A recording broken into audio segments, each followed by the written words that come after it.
Hello everyone, my name is Jen and welcome to the Book Refuge and welcome to another recommendation video. I feel like it's been a little bit since I filmed a recommendation video because I had a lot pre-filmed and then I've had other planned videos that I needed to do, so it feels a little weird, but we are ready. And today we're doing one that this has been getting requested so much recently. Seriously, I've had it come up having to do with babies. I've had 4 different requests in my book rec form, and then I just put up a thing for my channel members asking videos they want to see, and Surprise Baby was the first one that showed up. So we're gonna do it.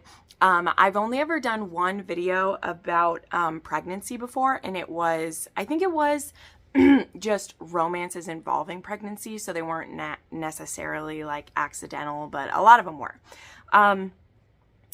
Couple things before we get into this.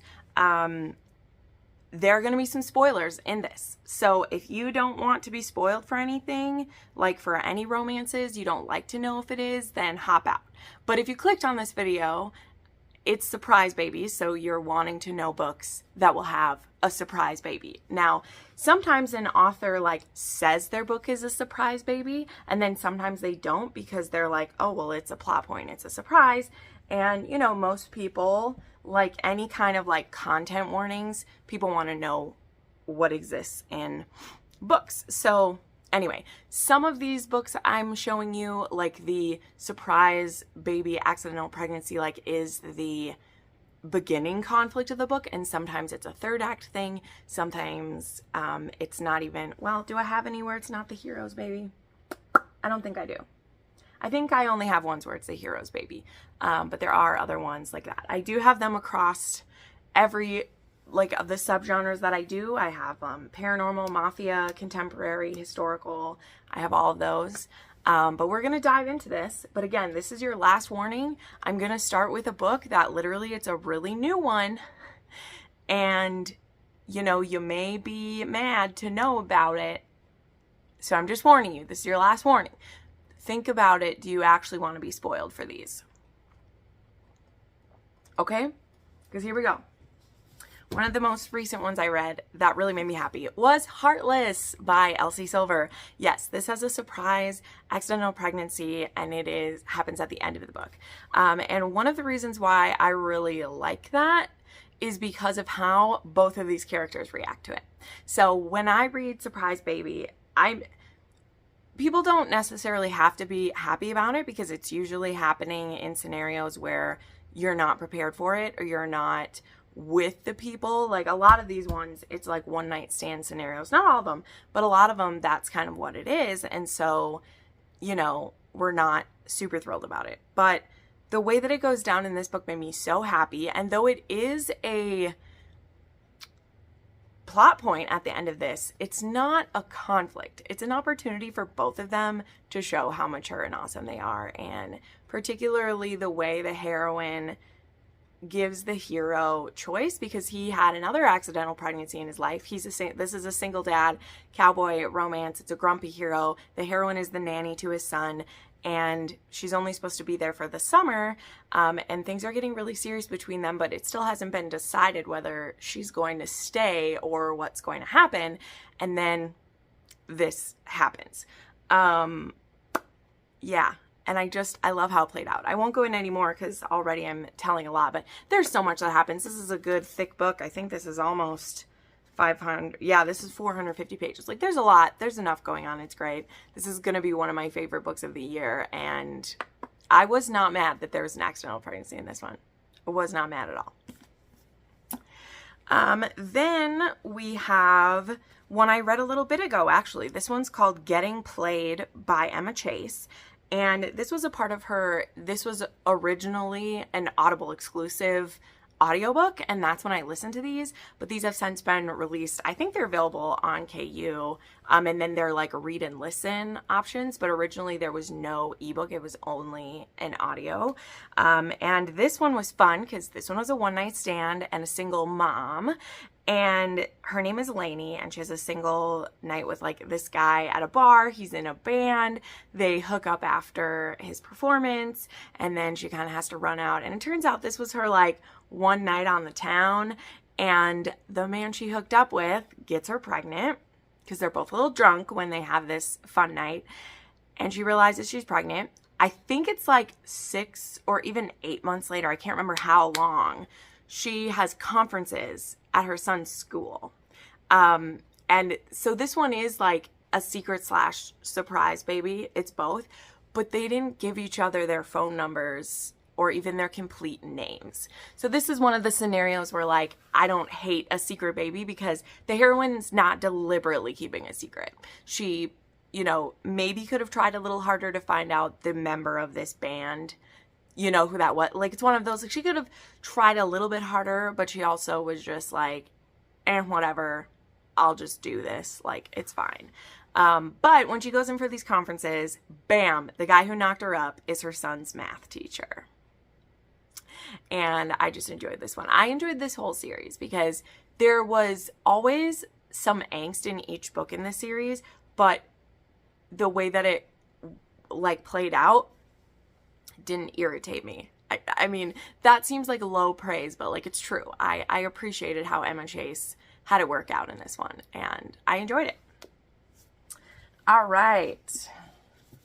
Now we're going dark, and we're going to one of my favorite surprise pregnancies because the way it gets revealed is just one of my favorite things so much. And so that's Twisted Pride by Cora Riley. So, you know, we all have our feelings. I don't particularly still enjoy a lot of books by Cora Riley. I haven't liked the last few, but as I always say, an author their quality may have gone down, but it doesn't mean that some of their earlier books aren't some of their best. So for me, Twisted Emotions, Twisted Pride are two of my favorite books that I've ever read, ever.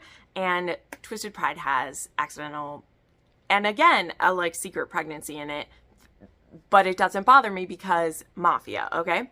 So what happens in this one is this is a captor-captive, little bit of dubious consent scenarios happening, and Raymond Falcone, the mad boss of the Camorra in Vegas, steals Serafina from the Chicago outfit on her wedding day, takes her, steals her away, and is keeping her and kind of putting threats over her life to get her father to like, her father and her uncle, is it her uncle? I think it's her uncle, to like bow to him. And Ramo, he's a crazy ass dude, okay? He's psycho.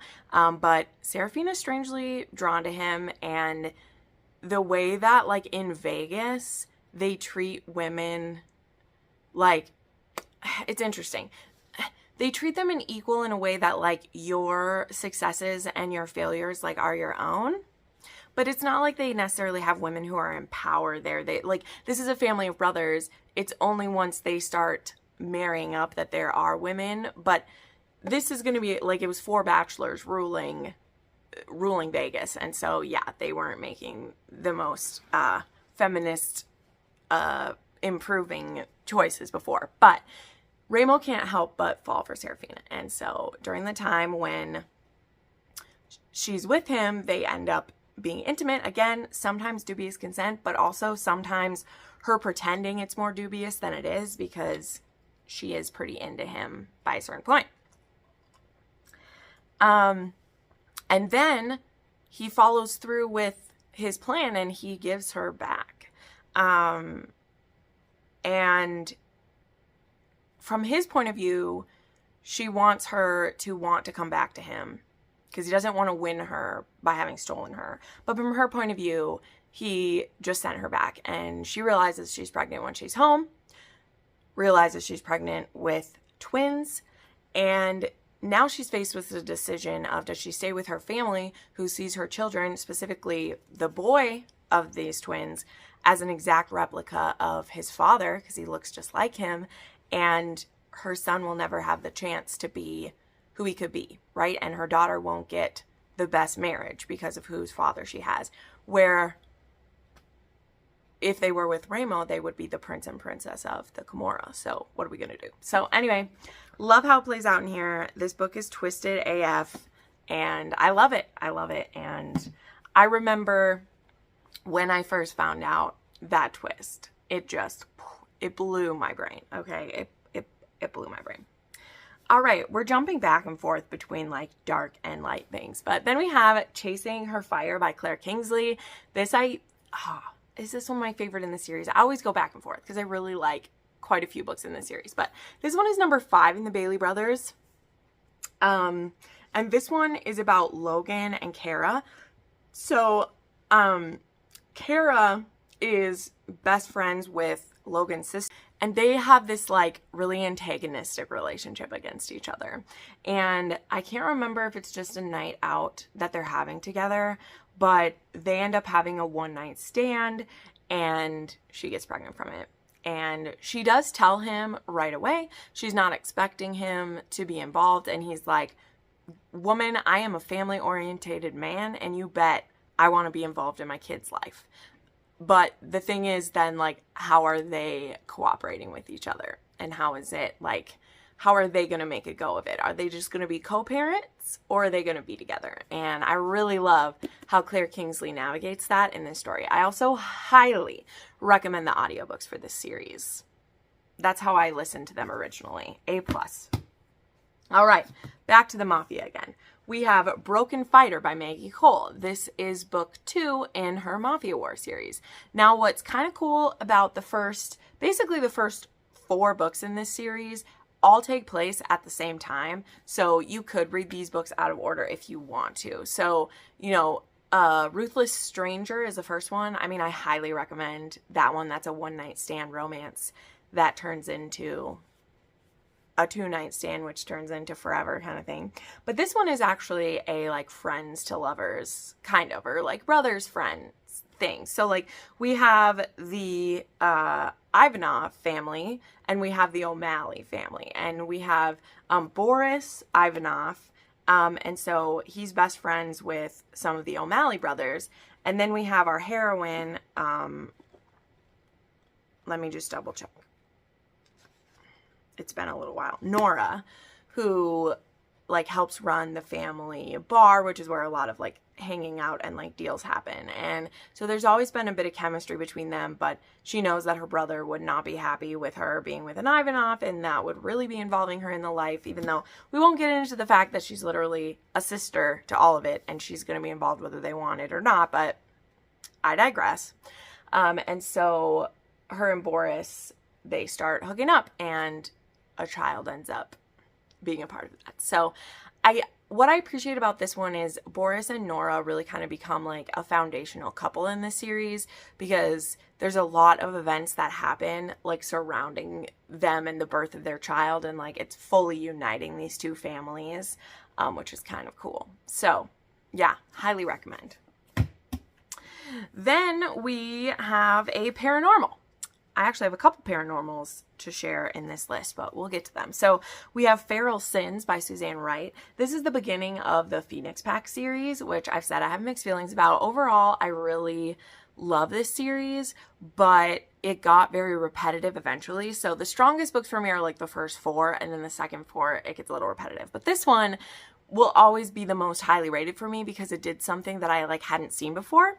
And so we have our couple, Trey and Taryn, and Taryn, I believe she is a latent female alpha, so like she has never like shifted, but she is very powerful, and so her father wants to use her as a bargaining chip, and he's trying to force her into a mating with a different wolf who is kind of a jackass, but her father wants to make an alliance, and she's like, I am not going to be forced into that. And then we have Trey, who's the alpha of the Phoenix Pack, and his pack is not the strongest because I believe, oh, that might be a different pack. I'm sorry. Let me stop. We'll go back to what I was saying. Anyway, he does not want the alliance that her father wants to happen.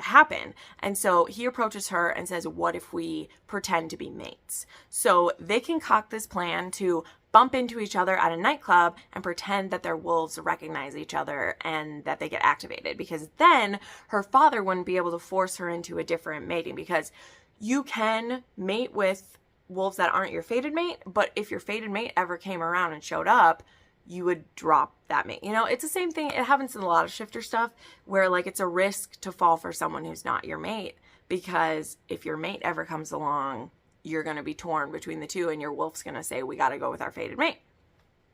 The thing that Trey and Tara don't realize, and I believe it's because her wolf is latent, that it doesn't fully snap, but like they actually are fated mates. And so they're trying to be fake mates, like fake dating, but like with werewolves, and their wolves are like, no, this is for reals. So this series is very hot. One thing that I love is there is literally anal in like every book in this series, because one of the ways the wolf likes to fully have his woman is you gotta claim everything.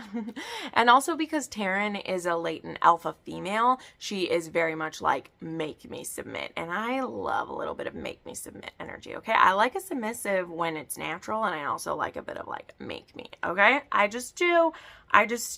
Girl can't help what she loves. Okay, we'll do the other paranormal one at the same time, and that's Monroe. That's right. This one has a surprise pregnancy, and I love that. There aren't too many books in Cressley's series that have that. There's only a couple, I think, and which is kind of cool in the fact that there's so many books. But anyway, so Monroe has a mate. Her name is Kirani. She goes by Ren, and this book actually involves time travel in a demon realm, and Monroe finding his mate just as she's about to marry someone else and die, and so he's able to get her and bring her back to their time, and now she's pissed off because she wanted to marry the guy she was going to marry and be with her people, and he's taken her to the 21st century where she does not want to be, but she's his fated mate, and he did not think he would ever find his mate, and that she would be alive, and so he's not going to let her go. So, yes. And then, this is another book with surprise twins, which isn't as much of a surprise because Monroe is a twin. Him and his brother are hot and hotter, McGreeve and Monroe, they're the hot and hotter twins. It's a thing. But I loved this one, okay, because with this one we actually, like, it's sped up quite a bit, but we get to see, like, the birth of their babies in this one too, which that's part of the thing, not in, I mean, in quite a few of these we do, which is awesome, I just realized. In quite a few of these we do get to see the birth of the child. But I love this. I can't wait for more in this series. I shouldn't be selfish because it was a very long time before we got this one. And it could be a couple years because Cressley writes slow, but that's okay because if she keeps writing me books like this, it's okay. I'll wait. I'll be patient. All right. Then we have a crazy little series that just drives me bananas, but I love it so much. And that is the Kings of Italy series, specifically for Surprise Baby. We're talking about books 1 and 2 because they're about the same couple, and then the series will have different couples going forward. But this is about Francesca and Fausto, and in this first book, Francesca is supposed to marry Fausto's son. Couple things. She does not want this. Her father is pushing her into this to, you know, seal a debt or to pay a debt that he owes Fausto. And number 2, Fausto's son is actually gay. And so he don't want to marry no woman.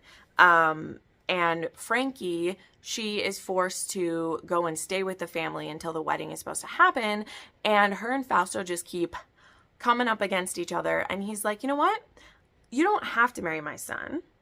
I just needed you in payment of the debt. And maybe I'll just take you as my mistress as payment for the debt, and I'll just keep you until I'm done with you, and then I'll get rid of you.